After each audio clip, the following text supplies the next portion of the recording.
Mask पहनने की मजबूरी नहीं है, लेकिन आपके सामने आने से पहले और बुलेटिन के बाद भी हर वक्त मास्क में रहता हूं, क्योंकि फिलहाल मास्क की जान बचा रहा है और जान है तो जहान है। नमस्कार, आप देख रहे हैं न्यूज 18 राजस्थान। आपके साथ मैं हूं आसिफ खान। कहते सावधानी हटी दुर्घटना घटी। देख लीजिए, वही हुआ। कोरोना एक बार फिर पैर पसार रहा है। कारण लापरवाही। मास्क पहनने और सोशल डिस्टेंसिंग को लेकर अगर कोरोना से जीतना है तो यही सबसे जरूरी और कारगर हथियार है, क्योंकि आप सुरक्षित तो सब सुरक्षित। इसलिए मास्क पहनने और 2 गज की दूरी का कड़ाई से पालन करें, ढिलाई से नहीं। चलिए सबसे पहले देखते हैं हेडलाइंस। महामारी की मार, एक्शन में गहलोत सरकार। सीएम गहलोत ने की कोरोना समीक्षा बैठक। अफसरों डॉक्टरों के साथ मौजूदा हालात पर चर्चा। और Hyderabad centre for cellular and molecular biology के साथ मिलकर तैयार की गई इस दवा को अभी 2DG नाम दिया गया है। कोरोना के संकट के बीच कनाडा और जर्मनी से राहत सामग्री दिल्ली पहुंची है, जिसमें ऑक्सीजन कॉन्सेंट्रेटर, वेंटिलेटर और दवाइयां शामिल हैं। भारत की मदद के लिए अमेरिका ने हाथ आगे बढ़ाया। अमेरिका के उपराष्ट्रपति कमला हैरिस ने कहा कि महामारी की शुरुआत में भारत ने सहायता भेजी थी और अब हम मदद को तैयार हैं। कांग्रेस सांसद राहुल गांधी ने शनिवार को ट्वीट कर कोरोना वैक्सीन पर लगने वाले जीएसटी को लेकर प्रधानमंत्री नरेंद्र मोदी पर हमला बोला। उन्होंने लिखा कि जनता के प्राण जाए पर पीएम की टैक्स वसूली न जाए। मरुधरा में कोरोना की दूसरी लहर कहर साबित हो रही है। यहां 24 घंटे में 160 की जान गई, जबकि 17,987 लोग संक्रमित पाए गए। सीएम गहलोत ने वीडियो कॉन्फ्रेंस के जरिए कोविड संक्रमण, लॉकडाउन और संसाधनों की उपलब्धता सहित अन्य संबंधित विषयों पर उच्च स्तरीय समीक्षा बैठक की। बैठक में सीएम ने कहा कि शहरों के साथ साथ कोरोना संक्रमण गांव में भी बड़ी तेजी से फैल रहा है। इसके प्रसार को रोकने और संक्रमितों को तत्काल इलाज उपलब्ध कराने के लिए ग्रामीण क्षेत्रों में हेल्थ मशीनरी को पूरी तरह एक्टिव किया जाए। बैठक में सीएम ने कहा कि दूसरी लहर के साथ साथ विशेषज्ञ तीसरी लहर की भी आशंका जता रहे हैं। उनके अनुसार तीसरी लहर और ज्यादा घातक हो सकती है और बच्चों में इसका अधिक प्रसार होने की आशंका जताई जा रही है। राजस्थान में लगातार बढ़ते कोरोना संक्रमण के बीच सीएम अशोक गहलोत ने कहा कि केंद्र सरकार को देशव्यापी लॉकडाउन लगा देना चाहिए। उन्होंने कहा कि संक्रमण को रोकने के लिए लॉकडाउन पहले से ज्यादा जरूरी है।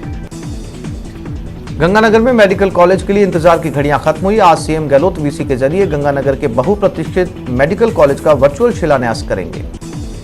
देश में जारी कोरोना संकट के बीच प्रधानमंत्री मोदी ने महाराष्ट्र के सीएम उद्धव ठाकरे से बात की।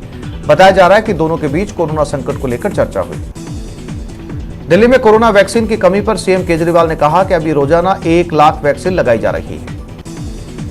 बिहार में जदयू के नेता और विधान परिषद के सदस्य तनवीर अख्तर का शनिवार को निधन हो गया। वो कोरोना संक्रमित थे।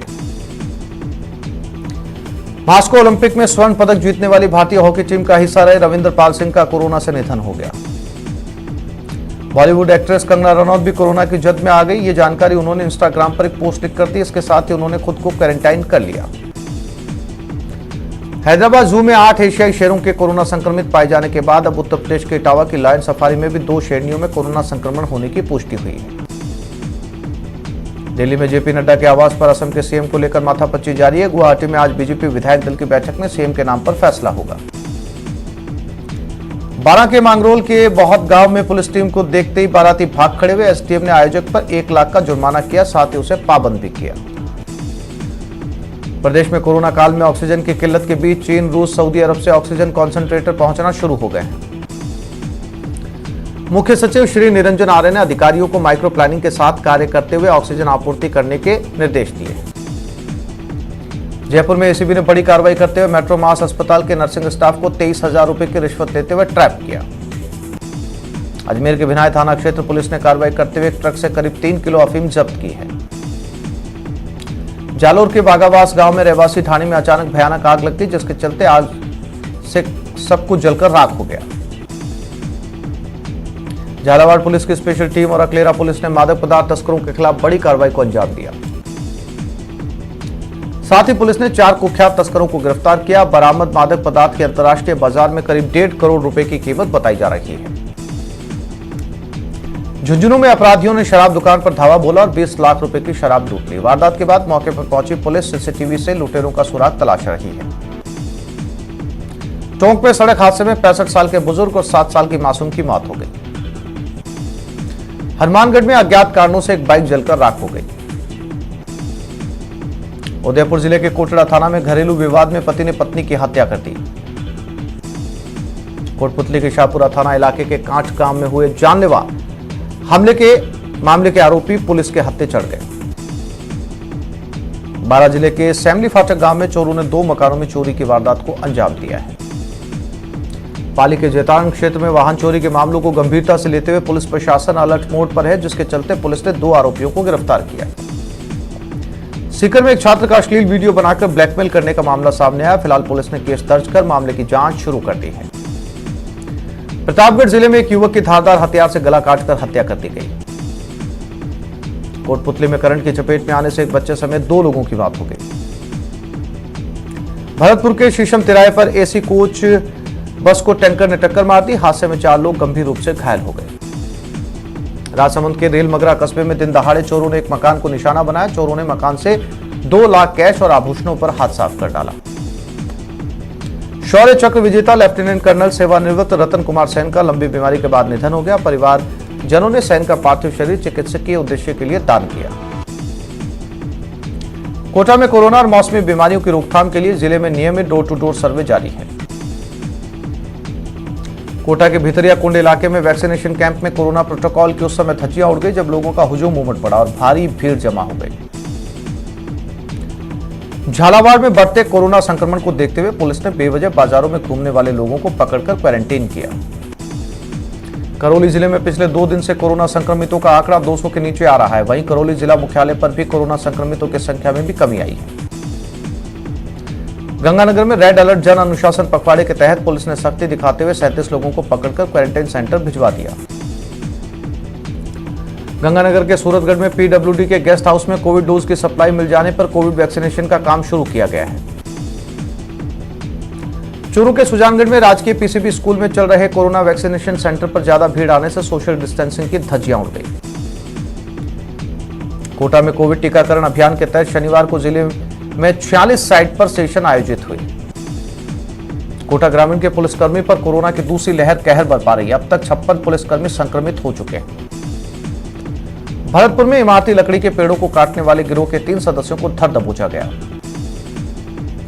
वीकेंड लॉकडाउन के दौरान राजधानी जयपुर में ट्रांसपोर्ट नगर चौराहे पर लोगों में काफी लापरवाही देखने को मिली। ऑक्सीजन की उपलब्धता को लेकर एक बार फिर भाजपा एमएलए प्रदेश प्रवक्ता मदन दिलावर ने कांग्रेस सरकार पर हमला बोला। विधायक मदन दिलावर ने आरोप लगाया कि ऑक्सीजन का सही तरीके से इस्तेमाल नहीं हो रहा। बाड़मेर में कोरोना वायरस के बढ़ते संक्रमण के बीच प्रशासन ने वीकेंड कर्फ्यू को लेकर सख्ती दिखानी शुरू कर दी। पुलिस ने कर्फ्यू के दौरान बेवजह घूमने वालों को पकड़कर क्वारंटाइन किया। डूंगरपुर जिला कलेक्टर सुरेश कुमार ओला ने जिला कोविड अस्पताल का निरीक्षण किया। इस दौरान कलेक्टर ने वार्डों में व्यवस्थाओं का जायजा लेने के साथ साथ आवश्यक दिशा निर्देश दिए। रेड अलर्ट अनुशासन पखवाड़े की वजह से जोधपुर में बिना तामझाम के सैन जयंती मनाई गई। इस मौके पर सैन समाज के युवाओं ने पुलिसकर्मियों और स्वास्थ्य रक्षकों को छाछ पिलाई। कोरोना काल में एक और तो ऑक्सीजन की मारामारी है, दूसरी ओर बीकानेर के जगदेववाला गांव की रोही में हरे पेड़ों की कटाई धड़ल्ले से चल रही है। कटाई की सूचना जीव रक्षा संस्था को मिलने पर मौके पर पहुंचे अधिकारियों ने आक्रोश व्यक्त किया। बारां जिले के कांग्रेस नेता दिनेश यादव ने कोरोना संक्रमितों को समय पर उपचार नहीं मिलने का आरोप लगाया। उन्होंने मांगरोल के बहुत गांव में 5 कोरोना संदिग्धों की मौत के बाद गांव का दौरा किया। राजसमंद जिले के कुंवारिया कस्बे में कोरोना कंट्रोल करने और लोगों को समझाने के लिए जवानों ने फ्लैग मार्च किया। फ्लैग मार्च पुलिस ने लोगों से घर में रहने की अपील की। बांसवाड़ा शहर में नए बस स्टैंड के पास संचालित इंदिरा रसोई अब कोविड-19 में आम लोगों के लिए बेहद काम आ रही है। दिन भर में यहां 220 के करीब लोगों का भोजन अस्पताल और क्वारंटीन सेंटर में पहुंचाया जाता है। चित्तौड़गढ़ में कोरोना संक्रमित महिला ने जुड़वा बच्चों को जन्म दिया। दोनों जुड़वा बच्चों की देखभाल special new born baby care unit पे की जा रही है। बांसवाड़ा के गोविंद गुरु जनजातीय विश्वविद्यालय की ओर से एक बड़ी पहल की गई। विश्वविद्यालय ने प्रदेश में कोविड-19 वैक्सीनेशन के लिए 11 लाख रुपए दिए। ऑक्सीजन की उपलब्धता को लेकर एक बार फिर बीजेपी एमएलए प्रदेश प्रवक्ता मदन दिलावर ने कांग्रेस सरकार पर हमला बोला और ऑक्सीजन को लेकर गंभीर आरोप लगाए। सादुलपुर सैनिक बस्ती में स्थित आंगनबाड़ी पर महिलाओं ने हंगामा किया। दरअसल कई सारी महिलाएं राशन लेने आंगनबाड़ी पहुंची थी, लेकिन उन्हें राशन नहीं दिया गया। जोधपुर के माथुर अस्पताल में ऑक्सीजन की कमी को देखते हुए अस्पताल प्रशासन ने एक सिलेंडर पर 2 पाइपलाइन लगाकर 2 मरीजों को ऑक्सीजन देने की व्यवस्था की। धौलपुर में कोरोना के बढ़ते संक्रमण को देखते हुए जिला कलेक्टर की पहल पर जिला प्रशासन ने मोबाइल सेवा खाद्य सामग्री के वाहन का शुभारंभ किया। जोधपुर के रेजिडेंसी अस्पताल में सभी सुविधाओं युक्त पड़े बेड की खबर चलने के बाद प्रशासन हरकत में आया। जिला कलेक्टर ने जोधपुर के सामुदायिक केंद्रों का जायजा लिया। अजमेर में कोरोना संक्रमण के दौरान जिला कलेक्टर ने चिकित्सा व्यवस्था की समीक्षा के लिए अस्पतालों का दौरा किया। भीलवाड़ा में कोरोना के कहर को लेकर विधिक सेवा प्राधिकरण भी अपने सामाजिक सरोकार निभाने के लिए आगे आने लगा है। सेवा प्राधिकरण ने कोरोना संक्रमित रोगियों की मदद के लिए हेल्पलाइन की शुरुआत की। बीकानेर में नहरबंदी के चलते शहर के कई इलाकों में पानी की भारी किल्लत देखने को मिल रही है। भीलवाड़ा में कोरोना के बढ़ते संक्रमण को देखते हुए जिला कारागृह में औचक निरीक्षण के लिए एक टीम पहुंची। डूंगरपुर जिले में कोरोना संक्रमण से बचाव को लेकर जिला कलेक्टर ने जिले का दौरा किया। प्रतापगढ़ जिले के एसडीएम और तहसीलदार ने क्षेत्र के गांव का दौरा किया। प्रशासन की ओर से लगाए गए कार्मिकों की ड्यूटियों की स्थितियां जानी। सिरोही के जिला अस्पताल और कोविड केयर सेंटर में कोरोना का इलाज करा रहे 143 मरीज स्वस्थ होकर अपने घर पहुंच गए। करौली के सामान्य चिकित्सालय में भर्ती एक युवक की मौत हो गई। आरोप है कि युवक के लिए ऑक्सीजन सिलेंडर की मांग की गई थी, लेकिन चिकित्सा कर्मियों ने मामले में गंभीरता नहीं दिखाई। राजसमंद जिले के कुंवारिया कस्बे में रेड अलर्ट जन अनुशासन के तहत पुलिस के जवानों ने फ्लैग मार्च निकाला। गंगानगर के सूरतगढ़ में प्रशासन ने कड़ी कार्रवाई करते हुए दुकानों को सीज किया है। कोटा ग्रामीण पुलिस ने अनूठी पहल करते हुए 2 दिन में समझाइश के बाद 72 शादियों को निरस्त करवाने में कामयाबी हासिल की। गंगानगर जिले में कोरोना टीकाकरण का अभियान जारी है। जिले में 81 केंद्रों पर 45 वर्ष से ज्यादा उम्र के लोगों का वैक्सीनेशन किया गया। करौली जिले में जिला प्रभारी मंत्री अशोक चांदना ने अधिकारियों को कोरोना महामारी के दौर में चिकित्सा व्यवस्थाओं को बेहतर बनाए रखने के निर्देश दिए। जोधपुर में अलर्ट जन अनुशासन पखवाड़ा के तहत पुलिस ने बेवजह बाहर घूमने वाले लोगों के खिलाफ कार्रवाई करते हुए उन्हें क्वारंटाइन किया। गंगानगर में वीकेंड कर्फ्यू के पहले दिन पुलिस ने एक सैलून में कटिंग करते हुए पाए जाने पर सैलून को 72 घंटे के लिए सीज कर दिया। चूरू के सुजानगढ़ में कोरोना से मुक्ति के लिए गणेशनाथ महाराज द्वारा 41 दिवसीय पंचधूनी तपस्या की जा रही है, जो 41 दिनों तक चलेगी। जालौर में न्यूज 18 की खबर का बड़ा असर हुआ, जिसके बाद जिला रजिस्ट्रीकरण प्राधिकरण समिति ने फैसला लेते हुए निर्धारित दर से अधिक ली गई राशि लौटाने के आदेश जारी कर दिए। चूरू के सुजानगढ़ के उपखंड दफ्तर पर किसानों का धरना लगातार 144वें दिन भी जारी रहा।